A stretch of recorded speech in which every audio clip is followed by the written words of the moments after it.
Hello, listeners. I am Rahul Sethi. Welcome to India's first bite sized podcast series, Edelweiss FinTalk. Here we discuss popular topics related to finance, where we invite distinguished guests from the industry. We'll be discussing a very interesting topic. What are the smart ways to save taxes? And we have a very special guest with us, and actually over a phone, who is a senior vice president and head consumer business with ClearTax. Let us welcome Akshay Bhardwaj. Akshay, how are you doing today? Wonderful. Thanks, Rahul. So we would have, definitely wanted you live, present in the same room with us. But nevertheless, it's good to have you over the phone for this podcast series. So let me start, by my first question. To warm up our discussion. So basically, we hear this, money saved is money earned. How does it apply to saving taxes according to you?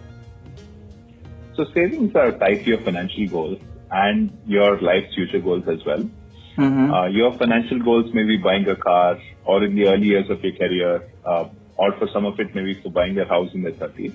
Your other personal goals may be for addressing medical emergencies, retirement planning, or saving to fund your child's higher education, for instance, right? The income tax law gives you various tax planning and investment options for short-term as well as long-term financial goals. Okay. You can invest in mutual funds, life insurance policies, or even buy a house that you will stay in. These help you in getting an annual tax break, getting a lump sum on maturity, as well as a creation of an asset, which is like house property. Sure. A few thousands saved via tax planning can generate income for you or contribute towards building your assets. Okay. I would agree that money saved in taxes is more money earned for you in the longer term. Yeah, okay. Plus you get tax rebate as well, whatever you're saving. That is a cherry on the top. So interesting. So for our listeners, can you highlight some of the smart ways to save tax in India? So the first step, Rahul, to start tax planning is goal setting. It would be a good idea to put together what you plan to do financially in the short run as well as in the long term. You can set short-term financial goals ranging from 3 to 5 years. Your short-term goal could be to buy a car or fund your own higher education or pursue a course, let's say, another 2 years, right? Once your goals are identified, you can invest as well as plan in them in a tax-friendly way.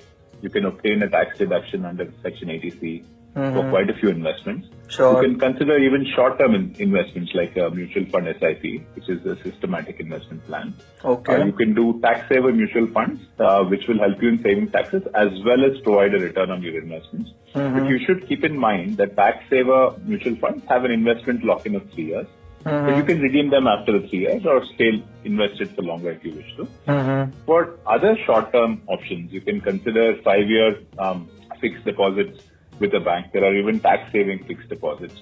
You can even consider a 5-year post office time deposit accounts or investing via an SIP. These will give you a tax deduction under ATC as well as a return on your investments. For the longer-term financial goals, I would say you can consider depositing it in a PPF or a public provident fund account.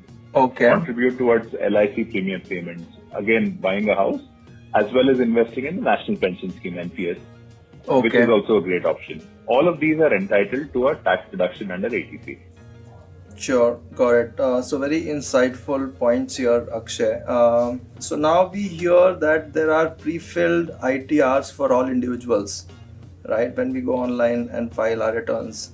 I don't know how far, it is true and for how much of the ITR is going to be pre-filled. So your take here, and do you think that will make the process easier and maybe compliance or filling of IT percentages going up here? This is definitely a good facility that's given by the Income Tax Department, the pre-filling ITRs part. The ITRs can now pre-fill salary, interest, tax deduction, bank account details in addition to TDS. Also, I'd want to highlight here that ClearTax has been providing the pre-filling facility for quite some time, right? So we've been working with pre-filling most of your income tax data. We enable validation of your income and tax TDS details. We've automated the upload of Form 16 for a few years now, which automatically populates your ITR from your Form 16. We can also parse your 26AS report and automatically fill in fields from there as well. So your taxable income largely consists of your salary and interest income from banks and other income you may have. Sure. Now, taxpayers can additionally look at these claims in Form 16 and add proof if they're happening. One of the things ClearTax also supports is post the March 31st time, before August 31st, if you have missed submitting proofs, you can actually make those additions as well. Some words of caution, like taxpayers need to be mindful of reporting their incomes and losses such as transactions in shares, mutual fund redemptions, rental income and so on. These details have to be filled by the taxpayers themselves. Okay. They do not come pre-filled, right? Okay. That is something that is the taxpayer needs to be aware of. So the verification and making sure that all their income is reported and the data is accurate still lies with the taxpayer himself. So it's important therefore to verify all the information in your ITR before making a submission. And ClearTax has been helping all along the way as well. Sure, got it. So any last minute advice for our listeners before we end this podcast? It's that time of the year.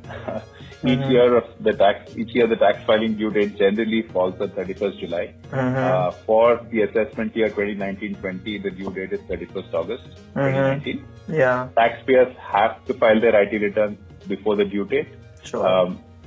It enables them to take stock of their incomes, investments, earnings, and the annual tax code. Typically, this is the time to do that.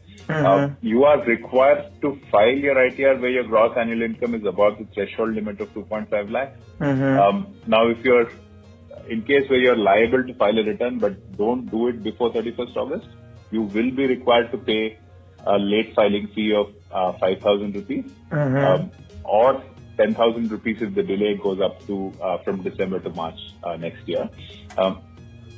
Calculating and filing your income tax returns, it ensures that you're tax compliant, right? It also helps you be part of the ecosystem when you have to avail a loan and so on as well. So it's very important we keep this deadline in mind. Sure. And also one more thing is every taxpayer needs to remember to verify their tax return after filing it. Because tax returns that are not verified are not processed by the IT department. Sure. Okay, got it. Sure. Thanks a lot, Akshay. I think it was very insightful discussion, and I'm sure during this time of the year, it will be very helpful for people who are filing their returns at this point of time. Thank you very much for this discussion, Akshay. Thanks for having me over, Rahul. Thank you. Bye-bye. So here we come to an end for this podcast. Thank you guys for patient listening. Stay tuned. We have some interesting topics coming in the subsequent weeks, and we look forward to your feedback. You can suggest topics and we'll try and cover them in the next episodes. Thanks a lot.